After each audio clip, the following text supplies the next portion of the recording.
Good morning. I know there's some people around the corner there.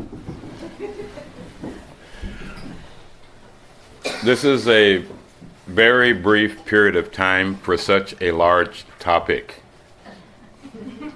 as you already know. And the talk I'm going to give today is not the talk I was thinking about when I went to bed last night.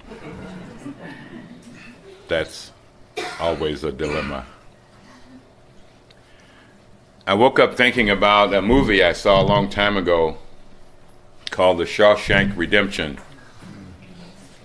with Tim Robbins and Morgan Freeman. And the most powerful line in that movie to me was, and still is, it's a terrible thing to live in fear. And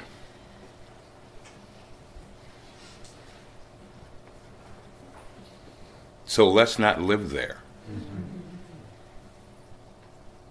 So this talk is an introduction on how to practice so that we are not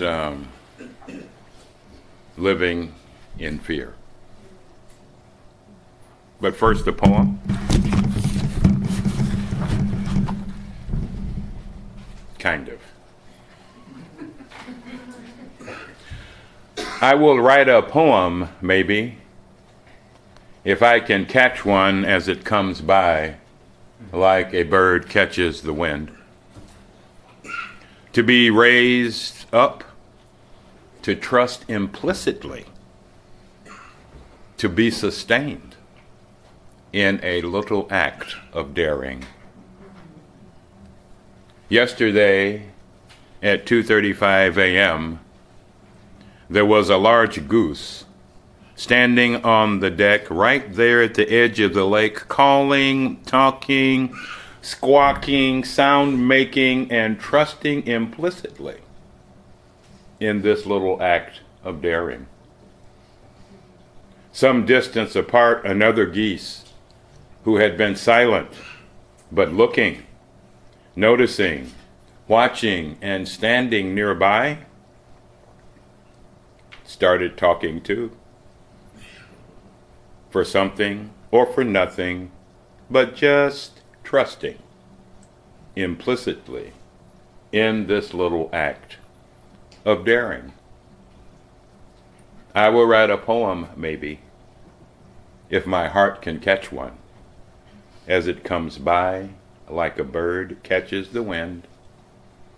To be raised up, to trust implicitly in this little act of daring.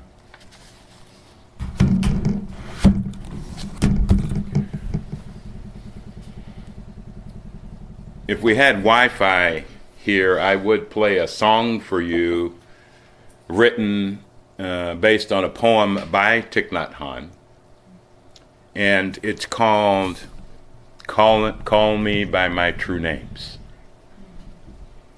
And fortunately, I brought a copy, and Shane knows how to sing it. And some of the others of you also may know this song. If you don't know this song or this poem, please find that poem. Understand it's a practice poem. It's not just an expression to be a poem. It's a way of practicing with our experience of being human, which is complicated and often profoundly frustrating, which I know you've noticed.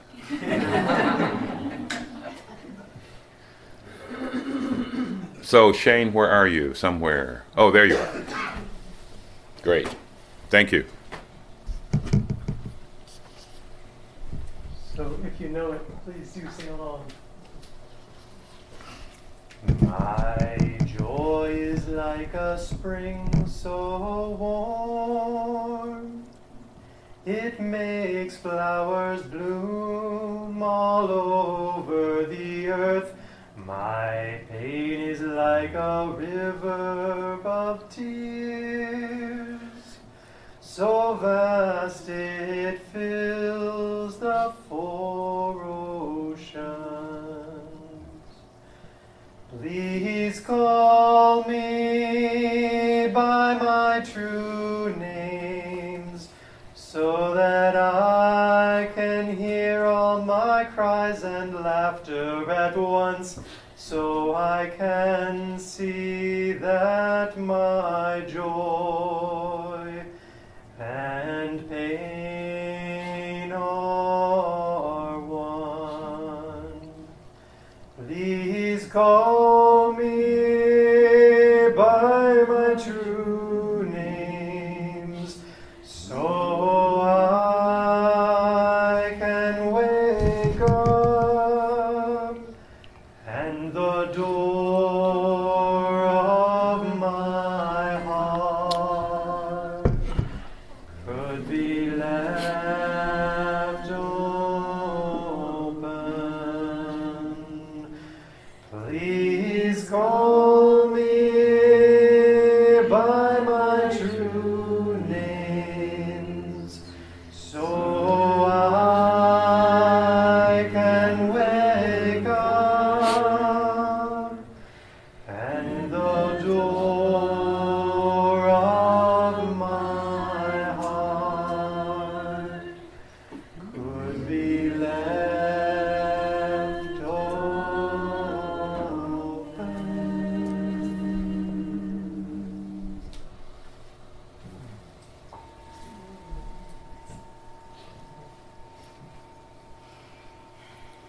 Thank you, Shane.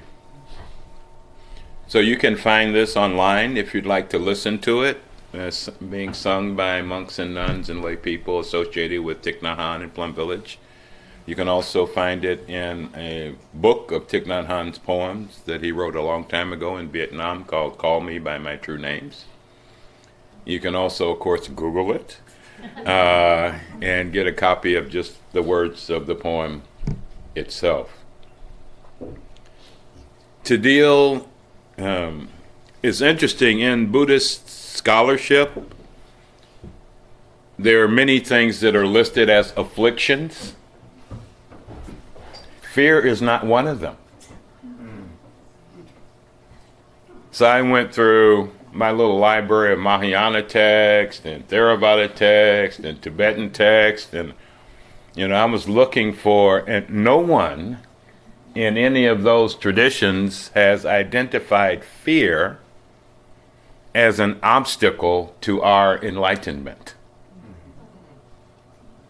So I was like, well, what's up with that? Right? How could this be?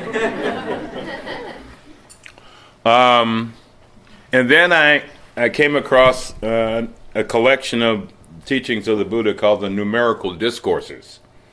And this is an organization of the talks the Buddha gave based on numbers, numerology. So in this collection of talks or sutras, there's, when the Buddha talked about one of these, there's a whole group of all the ones, and then as he talked about two of these, and each chapter is a collection of ones, twos, threes, etc., different teachings, organized by number. And so this morning I want to introduce you to two things, and one is the four powers. This is in the fourth section, right? The chapter on fours. And there's four powers that are important in calling things by their true names, so that we can create the space inside of ourselves not to be in a battle with ourselves. The battle between fear and non-fear. The battle between sorrow and happiness. We could go on the battle between black and white. I mean, let's get real. Young and old. DNR.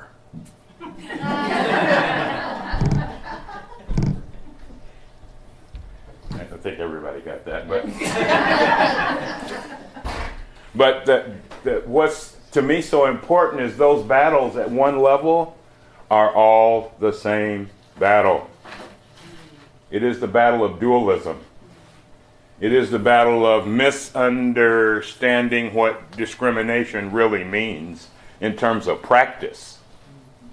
That is, wisdom discerning what's appropriate and what's not appropriate. And I want to come back to that. But the language of perfuming that was in the flyer that you may have seen, that language comes from the Yogacara tradition of Buddhism. And there, which is just a wonderful group of crazy people from several hundred years ago who put this all together. Now we're 1,000 years ago, probably. Anyway, they have a model of human consciousness. And this is the basic model in Buddhist psychology that Thich Nhat Hanh and other teachers like to use. Human consciousness has, in this model, 8 levels. And of course, in Buddhism, 100 years later, somebody goes, oh, there must be 9. Because the Buddhists love to debate, add on, analyze, blah, blah, blah. But what's important, this model, people misunderstand this model. This model isn't meant to be some final ontological summation of what it means to be conscious. This model and all models in Buddhism are to help us practice. Otherwise, in my view, what good are they? If I can't figure out how to come home to myself, where I can have the space inside of myself for my joys and pain to be one, what good is a model? So this model is a tool, not some final summary of anything. Now, as a tool, it says it divides our mind into, and this is like the Cliff Notes version, because otherwise my wife is over here, she'll have the hook coming out in about 45 minutes saying, you're running out of time. Actually, Pema Chodron has a book with that title. And I think she's right. We are running out of time to grow up. One of the dilemmas I have in giving talks like this is I make these notes, and then they're not the notes I wake up with. And then I bring these notes, and it's not the talk I give. But that's okay. So, in this model, simple version, our living mind, this is our conscious mind, hopefully, where we're most aware of our thoughts. You know, this is our thinking mind. This is our mind that brings order to our life. Then there's our depth mind. And in this model, our depth mind is full of metaphorical seeds.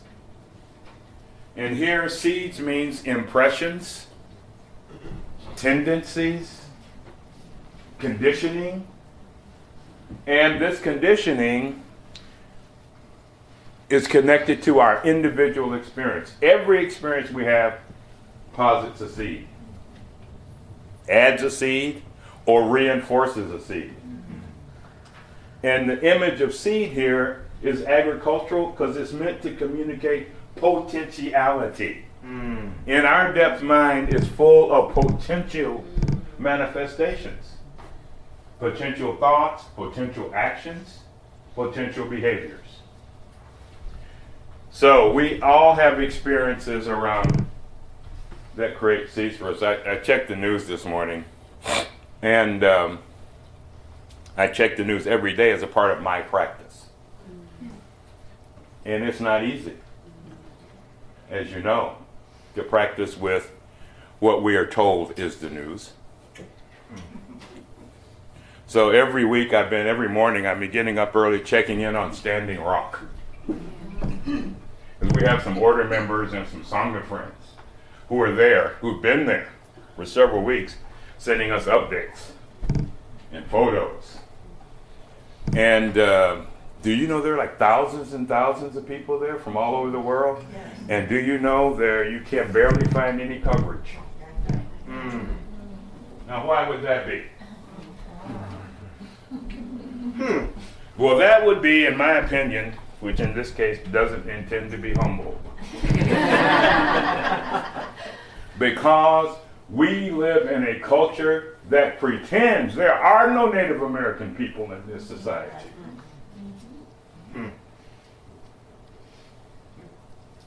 And so, of course, that's been reflected in the news. This is how seeds work. Our tendencies, our potentials, our habit energies, all stored down here. So our seeds aren't just individual, they're also collective. And our seeds are transmitted to us not just by our personal experiences, but by our families,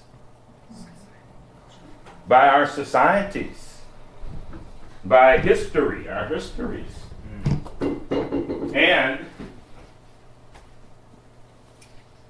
by humanity itself.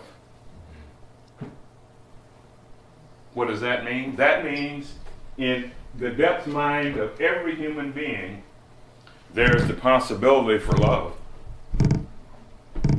and hate and joy and sadness and happiness and growing up and not growing up.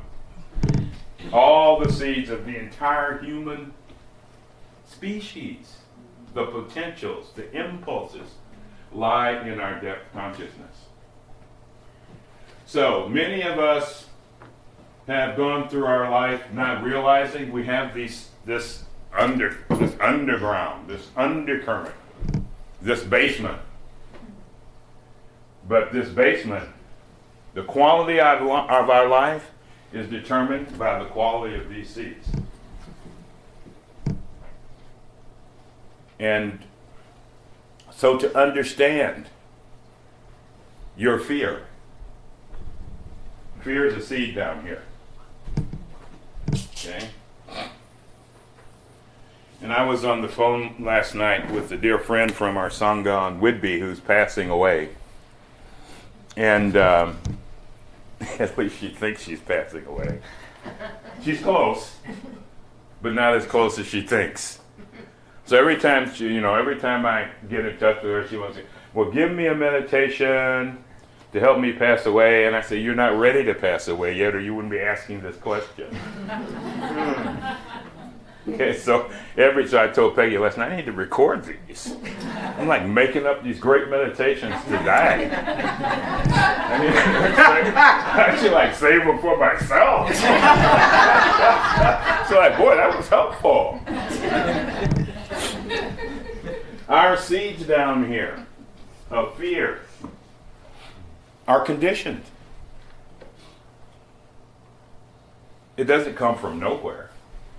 So last night she was talking to me about, and every conversation I've had and Peggy have had with her recently has been around fear.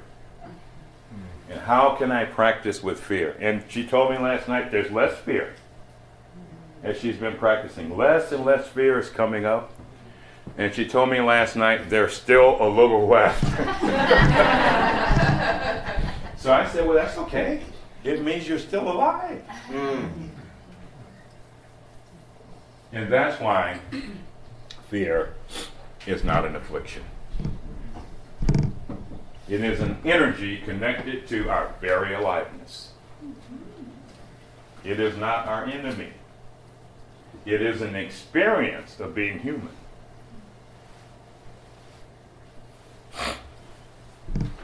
And Thich Nhat Hanh and other teachers have often said there are two difficulties in healing and transforming ourselves, and I want to focus this in on healing and transforming fear. The first one is our view.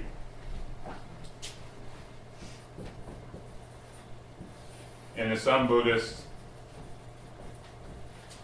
circles, what here is our knowledge of ourselves and the narrative we have about ourselves and about the nature of reality imprisons us. So not only am I experiencing fear, I then build a cage for myself. I thought I built, this is funny, right? I thought I was building a wall to keep you out. But I discovered I'm in the wall. I have trapped myself. I have imprisoned myself by my view of what it means to be a human being. So that's the first obstacle to healing and transforming our fear, is our perception of it, our view of it. The second is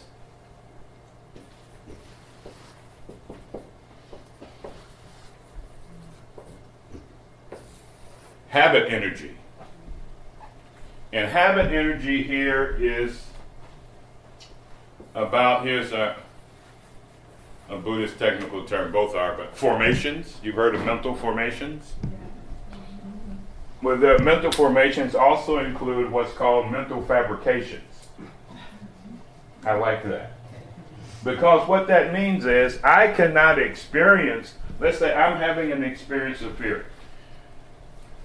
I was driving in Seattle this week, coming, and this is after the morning I read about another black guy being killed by police. The reasons for me are irrelevant. Because whatever the reasons are, my experience is the same. I'm feeling targeted. Right? So I know how to practice with that. I'm practicing with that. I can feel that starting to come up.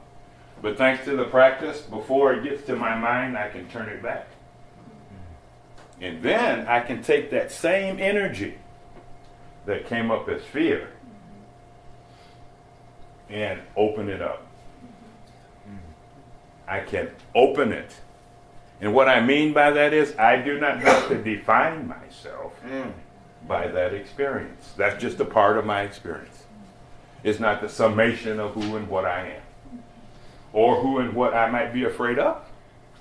That's not a summation of that person or situation either. So our views keep us in prison. And the key to this is understanding, I'll come back to this with power. Let me go into this formation, this habit energy is around our wounds.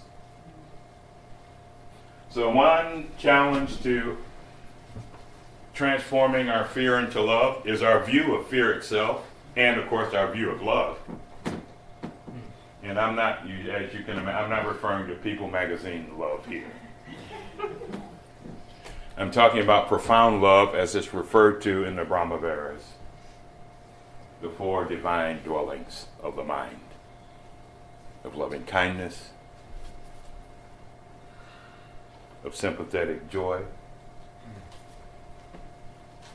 of shared joy, mudita. We have some friends who helped us move to Vashon, who are both here, and friends from California who helped us. They are so happy. Our friends from California, they sent us, they opened an account for us at Snapdragon.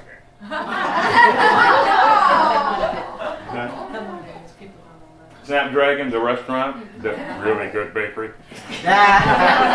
Which one of my practices is to make sure I don't go there every day. Practice is always concrete, or it's not practice. It's just thinking about practice. And if you're just thinking about practice, it will not heal you. If you're just thinking about practice, it will not transform your suffering. So on this side is our more emotional wounds. But over here, we have fears that come from our ancestors. We have fears that we weren't even there when that fear came to be, but it was passed on. And now there's more and more research, neuroscientifically and genetically. We're starting to learn of what we pass on. Right? And it's astounding just what little we know now. We know, for example, that patterns of abuse go 3 generations unless they're transformed. We know some and other kinds of patterns in our family lineage get passed on. But some of the most cutting-edge research is what is passed on emotionally. This is just now starting to, and Dan Siegel's done some work on this, some other people have done some work on this, and the neuroscience of interpersonal connections between generations and one another. And so a fear may come up in you that's not yours. What is the note I made for myself? Oh, here it is. Over here, this view and knowledge and perception concerns what in Buddhism is called cognitive error. In a short phrase, we're like really confused about the true nature of things. And that true nature starts with understanding the true nature of ourselves, our own human experience. And over here, on the habit energy side, the formation side, our dilemma is we think we own our experience. So my fear, my anger, my sadness, my sorrow, my divorce, my baby, my mother, my father, my car, all of these things are on loan. And to think you own them is to create perfect suffering. If you want, it's entirely up to you. Well, part of what I like about mental fabrication, when I studied and practiced with this, with a Taiwanese master, what I started to realize is you can do something that will trigger an experience in me. Let's say I'm getting upset. But that can't happen without me participating in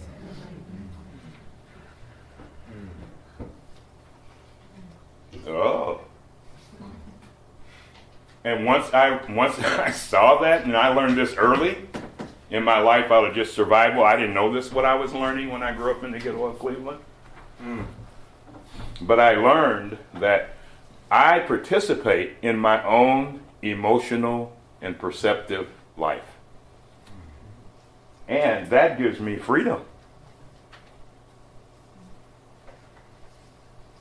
We participate in our own fear. We help create it. We help call it to be. And as we do that, we perfume our mind with fear. I love the Yogacara insight in that every seed, every impulse, every energy in our depth mind comes from having been perfumed. When I was growing up, which is a long time ago, in one way, there used to be a cartoon called Pepe Le Pew. Okay, and so there's this skunk who catches this scent of this like poor cat. And he thinks this cat is a skunk. And every time he floats, when he smells the perfume of the cat, he just... This reminds me of the way some people are going through their life today. Perfumed by hate, by ignorance, by confusion, by the addiction to disagreement. You know, you can be addicted to disagreement. All right, in some ways, this is the shadow of our political system.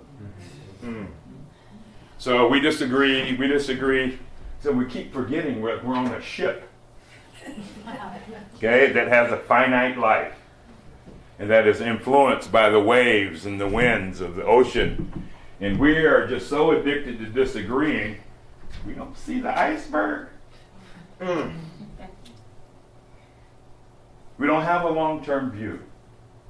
We're caught in the moment of our emotional addictions to interacting with ourselves and with one another. At the bottom here of these two,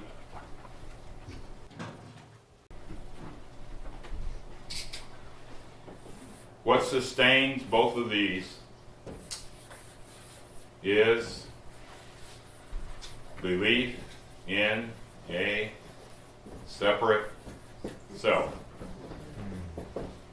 Now, this is very confusing for Westerners.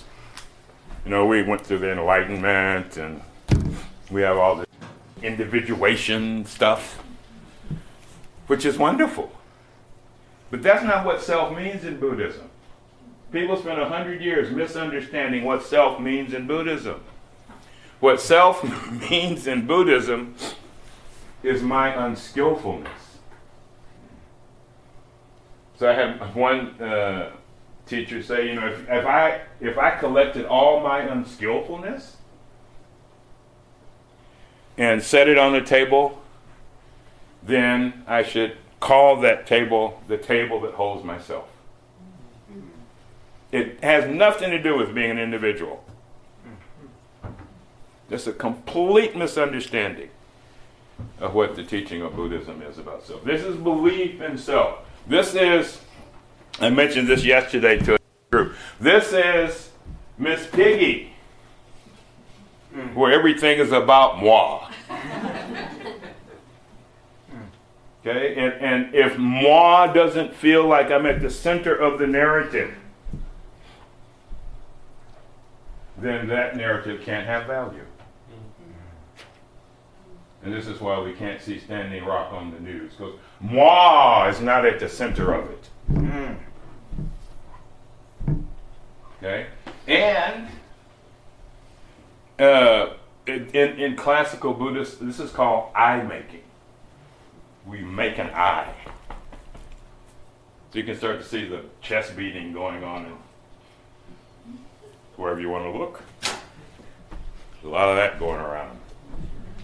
With no consciousness whatsoever to the depth level, or what's motivating it, what's conditioning it.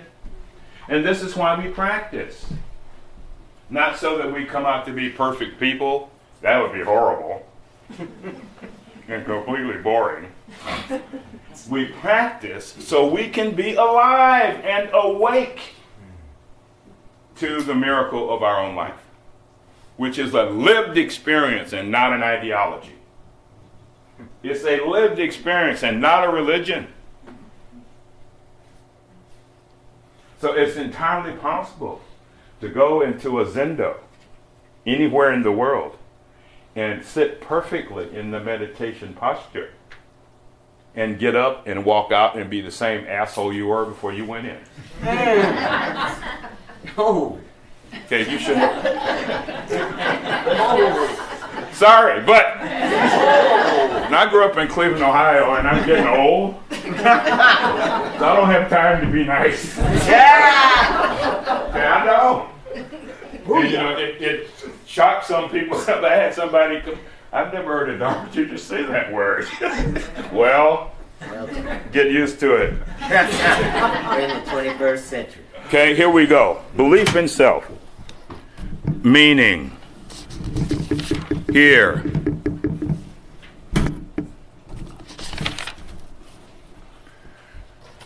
The idea that I am a separate self, which is absolutely preposterous. I mean, any way you want to look at it, you can look at it like biologically. No, if I didn't have parents, probably wouldn't be here. Look at it ecologically. If the earth and the sun and the moon and the waters and the trees did not support our existence, we would not be here. Now, so you can look at what the Buddhist term emptiness from a very functional point of view. In 4 ways, and this begins to break you out of the prison of your view of fear. So let's look at fear. Fear is impermanent. It doesn't last forever. It's like everything else in life. It comes, it rises, it has a peak, and it fades away unless you hold on to it to define yourself. Unless you build a monument to it and invite the neighbors over to see the edifice of your suffering. This is our participation in creating our own suffering. Or to practice, understand how your fear has been conditioned. What conditions contribute to your own experience of fear? So I've been working on this a long time. Okay? And it wasn't because I thought I was going to get enlightened. It's because I got to survive in this society. So I've not had the luxury of ignoring my conditioning around fear. Because I'm still safe. I'm still alive. And that's not true with a lot of the people I grew up with. So I learned early, thanks to a lot of support and a lot of people, to get in touch and understand that my fear is conditioned. It is not ultimate. So you can actually do a little workshop with yourself. Where is fear? Where is the fear in your ancestry? And everybody has to do this. There's some idea that the race issue in America is a black people's problem. It's like, what? You got to be kidding me. How is that possible? I gave a talk which upset some people, I think, but that's not my problem. Because I said, anybody who thinks only African Americans have been traumatized by slavery do not understand what it means to be a human being. We have all been traumatized. And we don't have to do the slavery thing. We can do how we've treated and continue to treat our indigenous brothers and sisters. And I'm traumatized by that. I watched Standing Rock every day last week in the morning for half an hour, and I cried every morning. Because I found in that suffering my own. I found in that disregard my own. But I also found profound inspiration. It was incredible. I was so inspired. I was practically dancing in the air, watching people from the tribes gather like they haven't gathered in years. And not only that, people are starting to come from around the world. And someone pointed out, boy, if you start to put together all these dynamics that are going on right now, people have no idea what's happening. I just think it's amazing. It's like there's a tsunami rising up from healing and transformation of ourselves. And I'm not going to tell anybody ahead of time. Because when it hits the shore at a party, my grandmother would say, it's all over but the shouting. There is a profound shift happening in our understanding of what it means to be human. And it's come through our suffering. In spite of our suffering. So this is not an encouragement to suffer. That would be another misunderstanding of the Buddhist tradition. What causes your fears? What causes you to be afraid? And this is all about practicing. You do a meditation for yourself. Do an exercise for you. Do a little self-workshop. Practice reflection, which is also not one of the high arts of American culture. Reflect. Develop the reflective skills so you can look at your own life. You can come home to yourself and be okay at home with yourself. There's a recent study out last week on tiredness, exhaustion. Over 100,000 people were interviewed surveyed around the world, and who thought they weren't getting enough rest. And what the research showed is actually most people could use a little more sleep, but the number one reason they were exhausted is they didn't have any alone time. Okay, now don't run out and head for the hills all by yourself. Because in the Buddhist teaching, there's a sutra which we want to teach sometime called A Better Way to Live Alone. This is how to be with ourselves as individuals, how to be with our consciousness, how to be with the ebb and flow of being awake, and then the next day I don't feel so awake. That's all fine. There's nothing wrong with our experience of being human. It's how we relate to it, individually and collectively, is what the teachings are all about.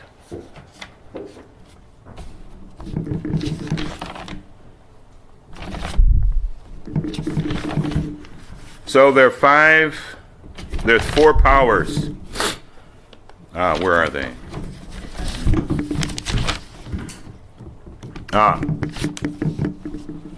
Here they are. There are 4 powers. And if you practice, and you have all these already, okay? So this is not shopping. Okay, you don't have to go to a network to get this. You already have all these 4 powers in your depth mind. And in your living mind. So it's just all a degree of strength. But you have these energies within you. And the first one, the first power is the aspiration for the mind of love. Develop this aspiration in yourself. And the more you cultivate the seed of the mind of love within you, the more you do that, the less fear you will have. And I'm speaking from my experience here. Actually, I made a list in case somebody were to ask me, how did you go from fear to love? That's one of the ways. I cultivate in myself the mind of love. And here's a practice, and you can find this practice across Buddhist traditions as a whole. I practice cultivating the mind of love by getting in touch with my own goodness. So we did a retreat in Plum Village over 20 years ago with Thich Nhat Hanh before he was popular. And we did a lot of detailed work and reflection. Writing and sitting and walking. And one of the things one of our exercises was we all had to write down our goodness. What goodness did we receive from our ancestors? You should know this. Because it's there. What goodness have you received from your ancestors? What gifts? What talents? What insights? What energy? What wisdom? Because we need all that now. That doesn't need to be back there. It needs to be where it is, which is present in you. Now together we learn how to create the next symphony of our ancestry in this century. That's never been created before. And to me, wow, that's cool. That's exciting. So, your own goodness. Second, cultivate awareness of the goodness of others. This could be a little more difficult. But also depends on your view of others. You know, this is the glass half full, half empty scenario, or in business, theory X versus theory Y. The employees who you can't trust and you have to watch all the time because they're going to do something really bad and destroy your company. Or theory Y, people are motivated, you can trust, they can make decisions, etc. But that's in our mind. That's our dichotomy thinking. So it's like, oh, so all the people who were involved, many of the people who were involved in the 2008 debacle on Wall Street were all good guys.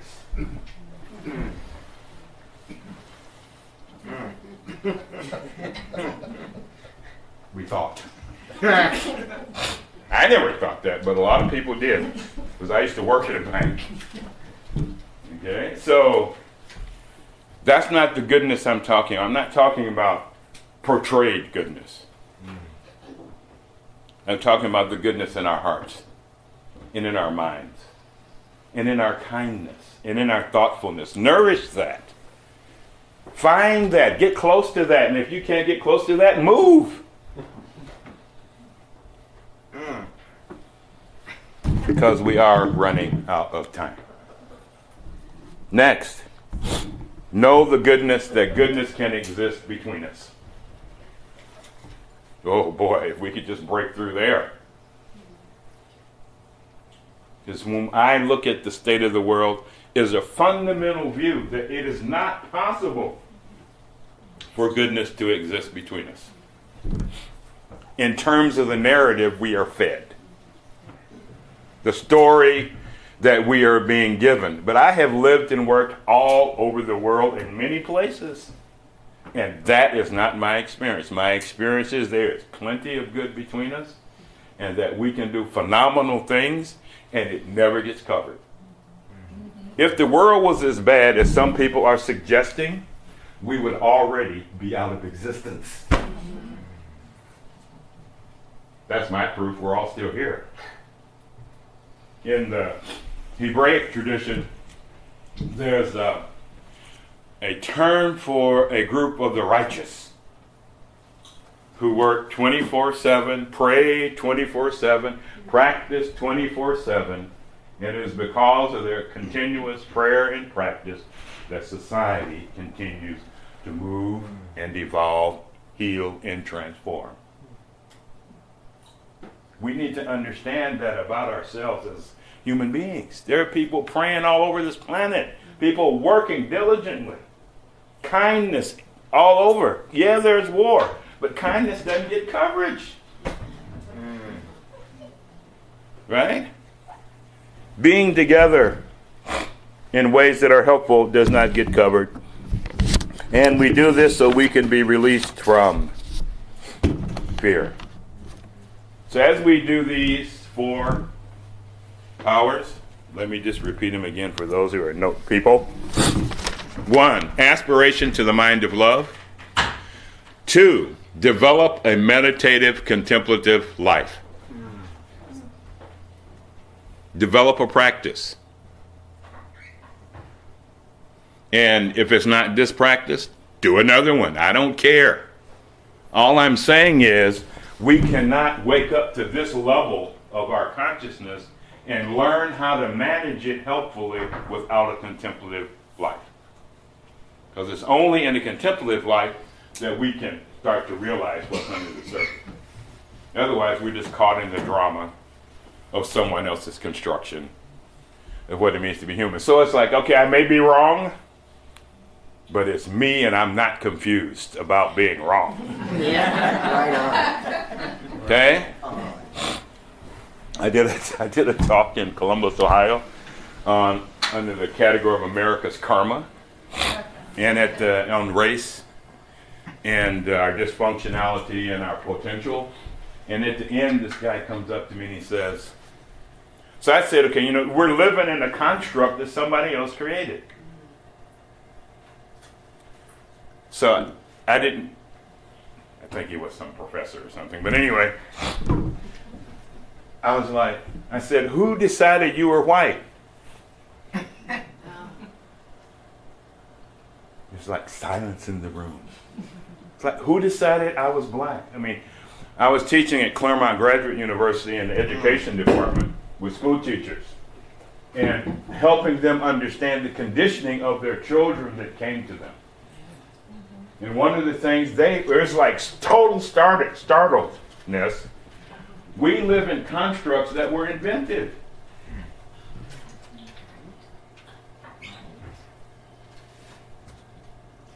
And as it used to be on the Wayne Brothers show, homie, don't play that. I create my own constructs. I will interact with all the other constructs, but we should all know self-created and others are all constructs. They're all human inventions. Necessary, sometimes helpful, sometimes not. But they are not absolute reality. This is back to view. Learning this. Number in meditation and contemplative practice is how you begin to understand your conditioning around constructs. Your conditioning around, okay, well, you can have this feeling, but you can't have that one. No, you can smile at this person, but you can't smile at that person. It's all conditioning. You can feel safe here, but you can't feel safe there. At one time in my life, I was working on some village development projects in the state of Maharashtra in India. I was there for several years, and we were out going to meet a group of village leaders to discuss doing a socioeconomic development project. And so when we did this, we would if the village agreed, we'd have a whole process of people participating and creating a vision and strategies, and then we would have people go live in that village for 2 years to support the process and to link them to the services which they were disconnected from. And we were driving and we drove to a bridge, and we realized there's a riot on the other side of the bridge between Hindus and Muslims were fighting. Village stuff, right? No big national thing, just village stuff. And people had real swords. So the guy next to me goes, I think those are real swords. They're really big. So we sat in the car in our little, you've seen these in the movies, the little three-wheeler things. So we're sitting here, and one of my friends who's passed away now, he goes, you think we should go into that? And I was like, well, the village is waiting on us. We had an appointment.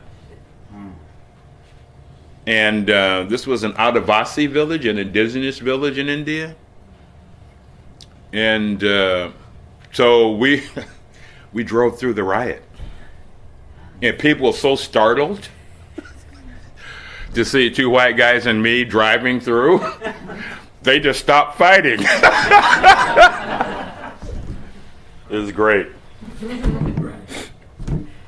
3, a lifestyle of mindful living is a power. Third power. So design your life so you have time to wake up. Part 1. Part 2, design your life so you have time to help other people wake up. Serve is what I'm talking about. And Mother Teresa had a great quote about this. The task isn't to do big things. The task is to do small things with great love. So, we have all these images, what heroes are and what heroines are, and we forget to help somebody cross the street. We forget to coach a child in school.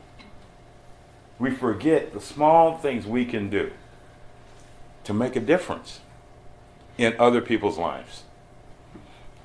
And that's really aspiration, mind of love, developing a meditative practice, a lifestyle of mindful living, and the power of wisdom is the fourth power. And that's the power referred to in the opening stanza of the Heart Sutra. The Bodhisattva Avalokita was moving in a deep course of practice, down here. Okay? Down deep practice, and realized that the 5 things we most associate with being human are all empty.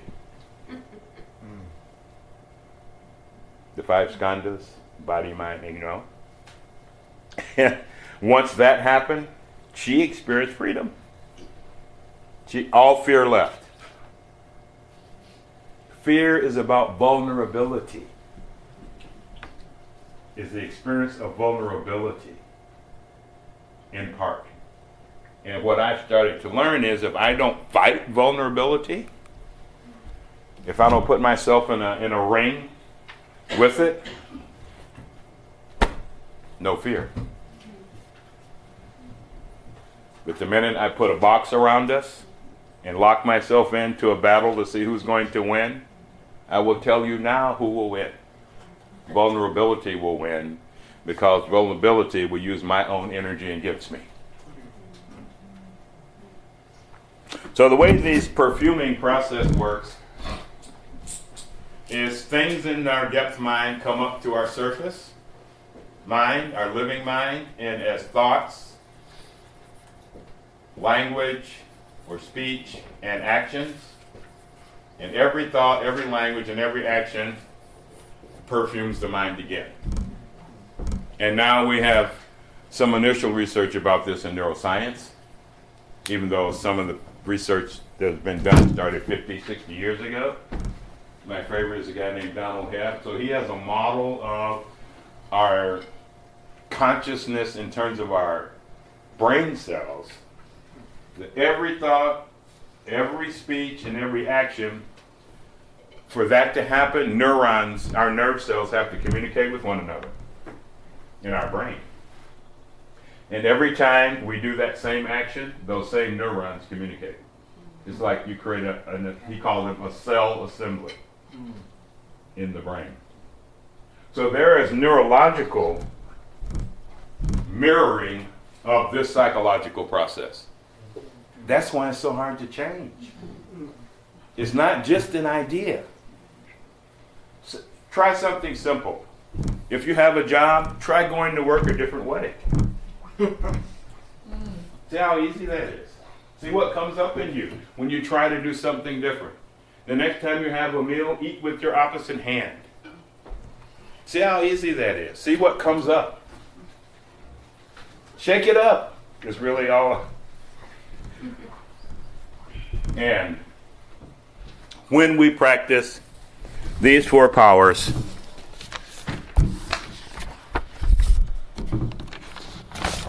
in this discourse collection of the Buddhist teaching, we overcome 5 fears.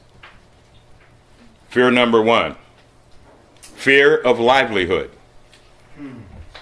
How many of us are just driven, wake up early, late, and nothing around us in our society, but this is true in other places. There are places in the world where, like, if you go to get a cup of coffee, it's like buying a car. It's like, oh, that'll be $7. Says, I just wanted a cup of coffee. I didn't want to make a major investment. So our livelihood is always feeling vulnerable. The second fear is fear of disrepute. I think that's a big fear in the U.S. that people don't talk about. I think if you look at U.S. culture and how it's evolved over time, one of the great fears in America is being shunned. Not being included. Being left out. People saying bad things about me. Right? So, like, I don't worry about any of that stuff. Because I've been living all that. I've trained myself how to deal with all that. But for anybody who hasn't trained themselves to deal with that, they're in a precarious situation at this very moment. Yes. Now, I just talked to some friends of mine who are like one of my bosses at the hospital where I used to work. She was brilliant. I would work for her anytime. And one of the things she used to say to me at least once a week, you do know there are good Republicans. And I'm one. And she was. But that was her language. But for somebody else looking at her, they wouldn't consider her a Republican. You see what I'm saying? Because of constructs. And she was phenomenal. Human being. Great leader. So, we have to be careful with our language and look deep. Right? We have to look deep. That's this fear. If I don't fit in, what if people don't like me?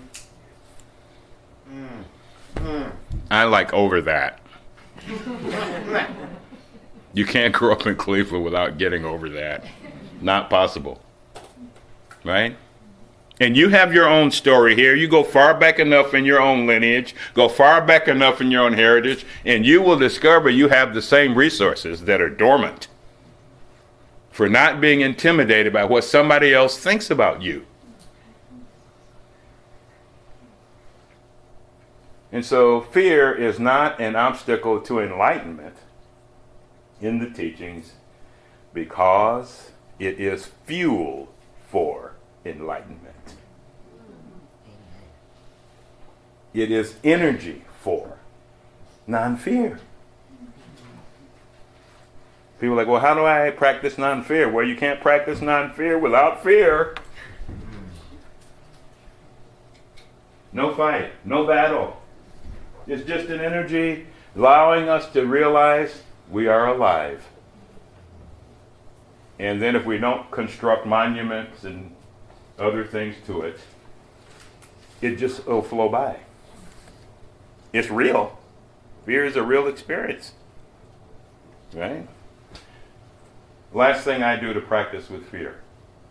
Every morning I practice the 5 remembrances. And a lot of people, the first time I said this to a group many years ago in a practice, they're like, oh man, that's a bummer. I am of a nature to grow old. I can't stop growing old. That's the first thing to remember. I do this every morning before I get out of bed, so I'm not confused completely.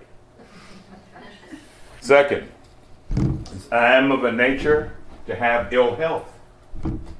There's no escape from having a body that's not permanent. It breaks down. Things go wrong. No escape from that.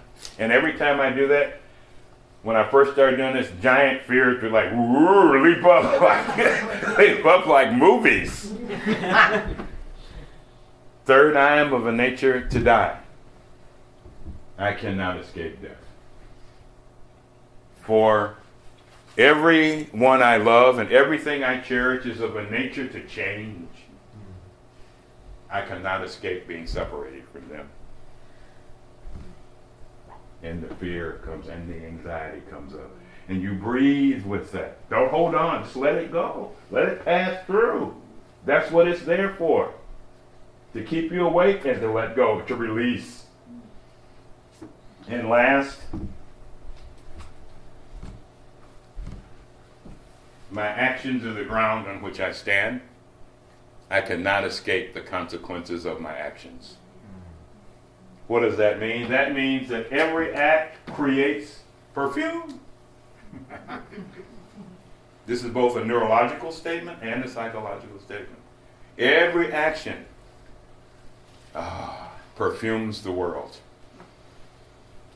And so I try to invite all of us to perfume the world with our basic goodness, with our capacity for love.